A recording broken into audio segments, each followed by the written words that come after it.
Should I get into a relationship with a wealthy five sensory as a sixth sensory?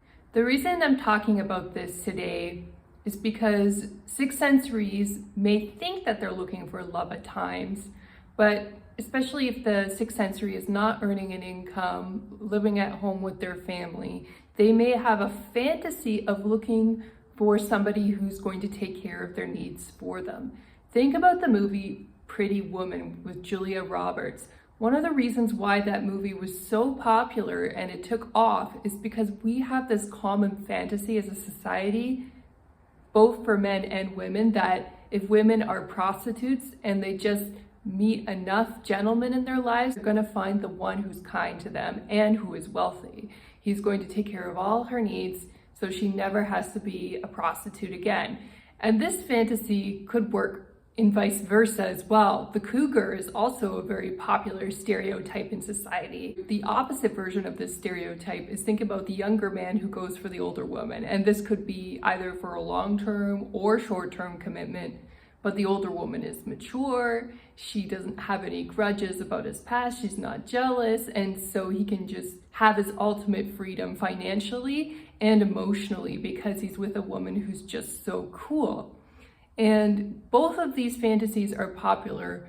Having said that, if you're operating and looking for love based on a fantasy and you're not based in reality, I'm not saying you can't marry a wealthy person and that it's impossible to have a healthy relationship with a wealthy person. But wealthy people see less wealthy people coming for them from a mile off. They're very aware that people will be pursuing them because they want money and security, and what they will do as a strategy is prepare themselves to keep as much money as possible and keep it away from the person who's entering the relationship through legal agreements, by not buying them gifts, by being very frugal. Wealthy people are often very aware of these strategies, and they can sometimes be more stingy than the ordinary middle class or poor person who's quite sincere in trying to win over the object of their love. And so what we need to be aware of as sixth sensories is if we're going to enter into a relationship with somebody who has more money than we do at the moment, there's going to be an imbalance of power. We may even think that we're looking for somebody to take care of us. But if we enter a relationship like that, we are giving our power away to that person, and they will potentially have control over the relationship. They will potentially be able to make us miserable, to break up with us, to make our lives hell. And so I'm not saying that a wealthier person can't be attracted to a less wealthy person and it can't be healthy ever. It's just if you come at a relationship from the perspective that you want to be taken care of, you're really opening yourself up to abuse. You may get the wealthy lifestyle, you may get the mansion, and you also may get hell. You may get somebody who's beating you, calling you names, and then you're too scared to leave because you know all of it's going to go away. And isn't that the truth with a lot of wealthy people and wealthy marriages, is that there's one partner who has the power and the control and the money who just really tears the other partner apart and abuses them.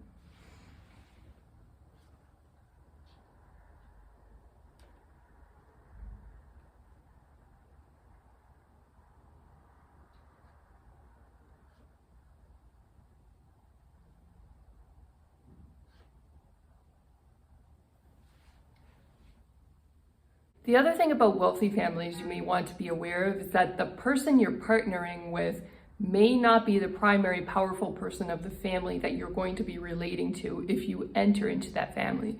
Perhaps the wealthy, powerful person in the family is actually the mother or the father of that person. And that's the person you're going to have to appease if you want to stay in a healthy, happy relationship and in the wealthy family. And that might not be what you signed up for. Maybe you have all kinds of boundaries and healthy relationship styles with the person you're partnering with, only to be unexpectedly sidelined by another in-law who's secretly pulling the strings behind the scenes and is actually quite abusive and controlling.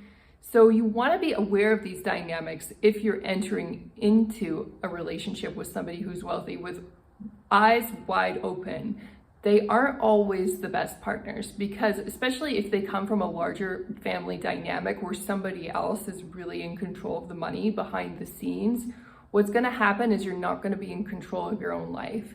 You're not going to even have control really with your partner.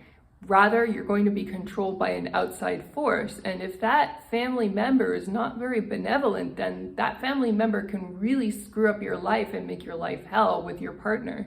Another dating tip that's indirectly related to this advice about the wealthy is that you should be really careful about dating anybody who lives at home with their parents, at least long term. If they're doing it temporarily because they're struggling with something and they're trying to get into their first house or they're trying to pay for their car, that's understandable to an extent, but you have to be careful that if you're dating somebody who lives at home with their parents, that really the people you're getting into a relationship with are the parents, because they're in control of the household. It's not really the individual you're dating. And so if you don't want to be dealing with parents, then you probably shouldn't be dating people who live at home.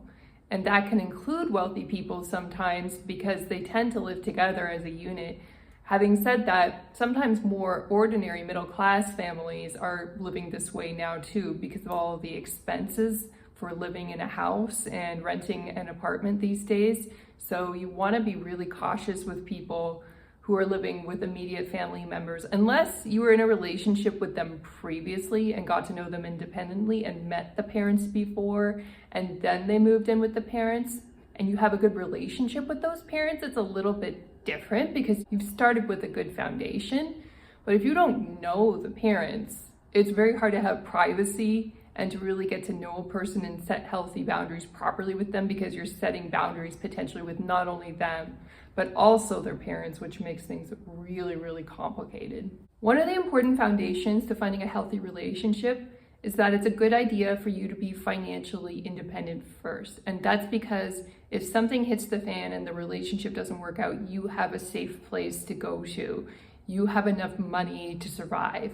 Having said that, if you don't have that kind of money, then you may want to start building that financial foundation first before you try to jump into a relationship with a wealthier person.